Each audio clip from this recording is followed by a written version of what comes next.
my father an ambassador. Your father was a computer, like his son. An ambassador from a planet of traitors. Empty. Communications, emergency medical team. I'll kill you first! I will later! Picture a television screen in 1966. Images of Vietnam flicker across the evening news. Civil rights protesters march for equality, and then, suddenly, the channel changes. A massive starship streaks across the stars, carrying a crew more diverse than anything ever seen on American television. Space, the final frontier. With these words, Star Trek didn't just launch a new TV show.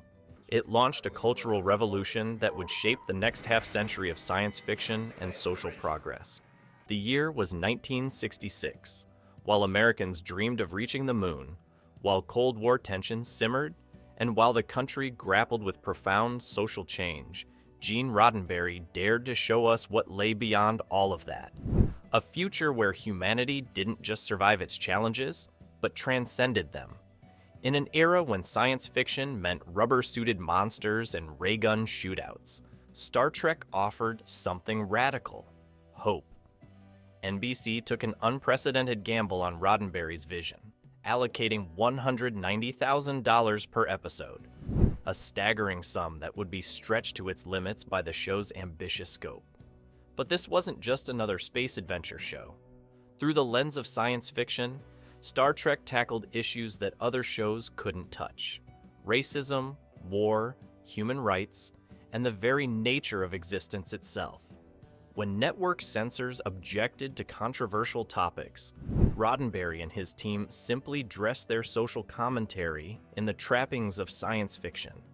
An interracial kiss wasn't just a kiss. It was a statement about what humanity could become. A planet divided between black and white-faced aliens wasn't just an alien world. It was a mirror held up to our own society's struggles with racism. The bridge of the Enterprise became a window into a possible future. Here was a Russian navigator at the height of the Cold War, an Asian helmsman when memories of World War II were still fresh, and an African-American communications officer in an era when such representation was revolutionary. This wasn't just casting. It was a declaration that humanity's differences could be its strength. As we explore Star Trek's remarkable journey, we'll discover how this ambitious television experiment became one of the most influential series ever made, how it repeatedly defied cancellation through the passionate support of its fans, and why its vision of the future remains startlingly relevant today. Because Star Trek wasn't just showing us alien worlds, it was showing us the best of ourselves. When Star Trek materialized on television screens, it didn't just tell stories. It revolutionized how television could tell them. At the heart of this revolution were groundbreaking technical achievements that would influence television production for decades to come. The USS Enterprise itself represented a quantum leap in miniature model work. Designer Matt Jeffries created a starship that broke every rule of flying saucer design, giving us the now iconic saucer section, engineering hull, and twin nacelles. Every detail was considered. The ship's registration number, NCC-1701, was specifically chosen to be easily readable on a small television screen. The 11-foot filming model, built at a cost of $6,000, was filmed from multiple angles with innovative lighting techniques that gave it a sense of scale far beyond its physical size. The show's visual effects team invented techniques on the fly. The transporter effect, now one of science fiction's most recognizable visuals, was created by dropping glitter in water and filming it against a black background. The phaser's energy beams were hand-animated, frame by frame. These seemingly simple effects required precise timing and coordination between the effects team and the actors, who had to react to elements that would be added months later. The show's color palette was revolutionary for its time. While many shows of the 1960s remained conservative in their use of color, Star Trek embraced bold, primary colors that would pop on newly popular color TV sets: the red, blue and gold uniforms weren't just stylish. They helped viewers quickly identify characters' roles. The bridge set, with its Technicolor buttons and screens, established a visual language for starship control panels that influences science fiction design to this day. Behind these technical achievements lay constant challenges. The show's ambitious script regularly demanded alien worlds, creatures, and space phenomena that pushed the limits of both budget and technology. The makeup department, led by Fred Phillips, had to create distinctive alien looks that could be applied quickly enough for television production schedules. Spock's ears alone required Leonard Nimoy to arrive hours before other cast members for makeup application. Perhaps most remarkably, all of this innovation happened on a weekly television schedule. Unlike modern shows with months of post-production time, Star Trek's effects team often had mere days to complete complex sequences. They worked with practical effects, optical printing, and early blue screen technology, creating a unique blend of techniques that gave the show its distinctive look. The production team's ingenuity extended to sound design. The whoosh of automatic doors, actually operated by hidden stagehands, the hum of the Enterprise engines, and the distinctive chirp of communicators were created using a mix of electronic and organic sounds. These audio elements became so iconic that many were later incorporated into real-world technology. The flip phone's design was directly inspired by Star Trek's communicators. In spite of, or perhaps because of, these technical limitations, Star Trek developed a visual and technical language that would influence science fiction for generations to come. Its practical solutions to futuristic problems created a believable, lived-in future that audiences could accept and embrace. At the heart of Star Trek's enduring legacy stands its revolutionary cast, led by a trio that would become legendary. William Shatner's James T. Kirk, Leonard Nimoy's Mr. Spock, and DeForest Kelley's Dr. McCoy formed a trinity representing emotion, logic, and humanity's conscience. A dynamic that would influence television characters for decades to come. Leonard Nimoy's portrayal of Spock stands as one of television's most groundbreaking performances. The half-human, half-Vulcan character could have been a simple alien stereotype. Instead, Nimoy created a complex being whose internal struggle between logic and emotion resonated deeply with viewers. His raised eyebrow and deadpan delivery of fascinating became cultural touchstones, while episodes like Amok Time revealed the depths of emotion beneath the logical exterior. The casting journey itself reads like a drama. The show's original pilot featured Jeffrey Hunter as Captain Christopher Pike, but when NBC demanded a reshoot, Hunter declined to return. Enter William Shatner, whose distinctive dramatic delivery style, initially criticized, became so iconic that it's now instantly recognizable. His Kirk was a new kind of hero, passionate but principled, a leader who combined military discipline with humanitarian ideals. Perhaps the most groundbreaking casting choice was Nichelle Nichols as Lieutenant Uhura. As one of the first African-American women in a non-stereotypical role on television, her presence on the bridge made history. When she considered leaving the show, Martin Luther King Jr. personally convinced her to stay, telling her she was a crucial role model.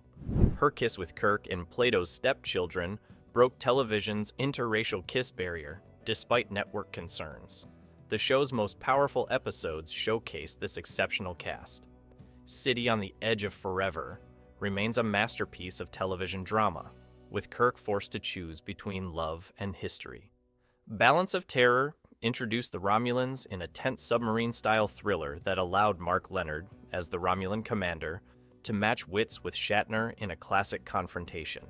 Space Seed gave us Ricardo Montalban's unforgettable Khan, a character so compelling he would return in what many consider the franchise's best film. DeForest Kelley's Dr. McCoy completed the triumvirate, providing the show's humanitarian heart.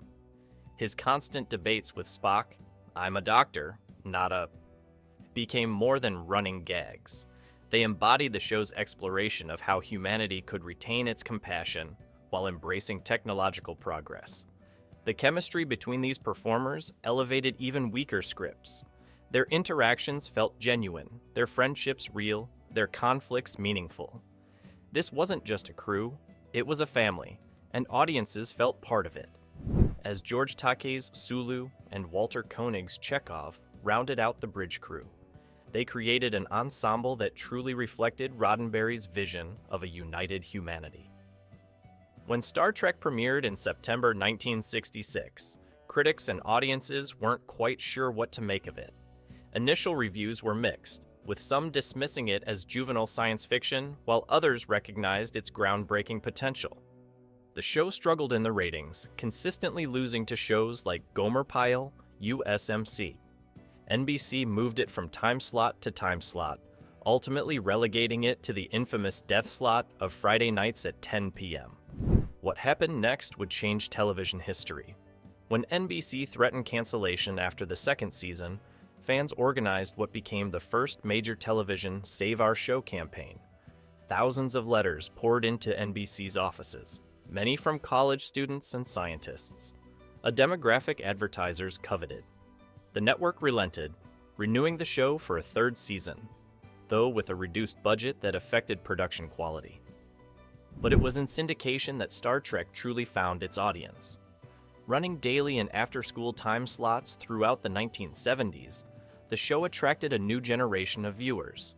The very elements that had seemed strange in 1966, the multicultural crew, the serious treatment of science fiction concepts, the underlying optimism about humanity's future, resonated strongly with post-moon landing America. Hidden details from this period reveal fascinating insights. George Lucas visited the Star Trek set while developing Star Wars, taking notes on how to achieve space effects on a budget. The show's original pilot, The Cage, featured a different color scheme for the uniforms and a more submarine-like feel to the Enterprise, elements that would later influence Star Trek. The Next Generation. Gene Roddenberry's original concept notes reveal that Spock was initially conceived as a red-skinned Martian, before budget constraints led to the iconic pointed ears solution. The show's controversial elements often centered around its progressive messaging. Some Southern stations refused to air episodes featuring close contact between black and white characters. The episode Plato's Stepchildren, with its groundbreaking interracial kiss, was quietly not aired in several markets.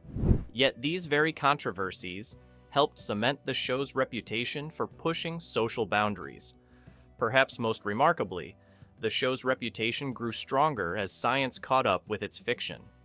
Technologies that seemed impossible in 1966, mobile communicators, tablet computers, voice-activated computers, became reality.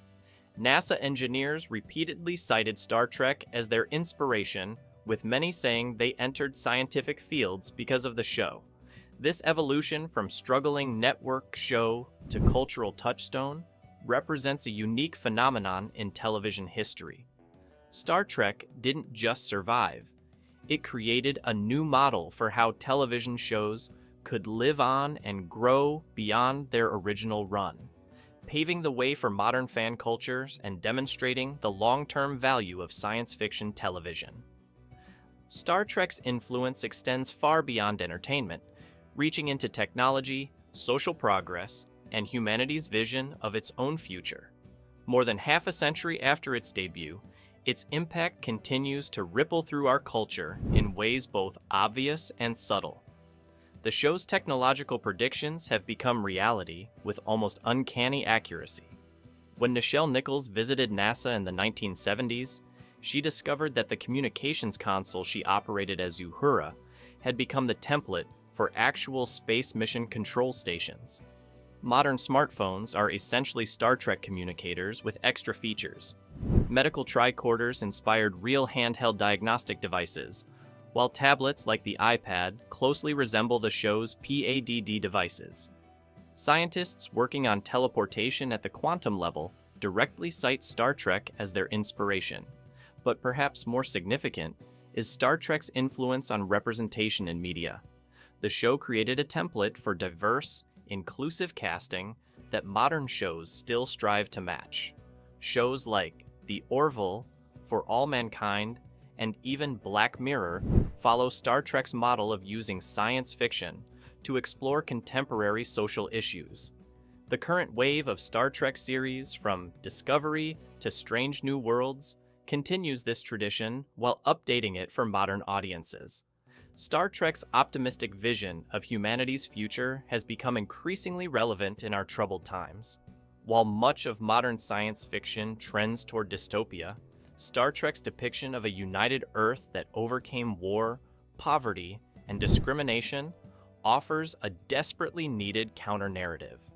The show's core message, that diversity makes us stronger, that science and reason can solve our problems, that our differences are less important than our shared humanity, speaks directly to current global challenges. In scientific circles, Star Trek's influence is profound. NASA named its first space shuttle Enterprise after a letter-writing campaign by fans. The first cell phone was designed by a Motorola engineer determined to make Star Trek's communicator real. Today, researchers working on everything from universal translators to warp drive cite the show as their inspiration.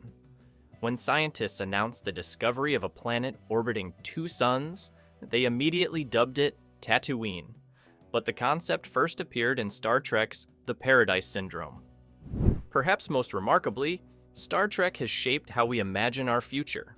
Its vision of a multicultural crew working together peacefully has become the default template for how we envision space exploration. The International Space Station, with its multinational crew, feels like a precursor to the Enterprise. SpaceX's touchscreen control panels bear a striking resemblance to those imagined on Star Trek decades ago. As we face global challenges that require unprecedented cooperation, as we stand on the brink of becoming a true spacefaring species, as we grapple with questions of artificial intelligence and human enhancement, Star Trek's message remains vital.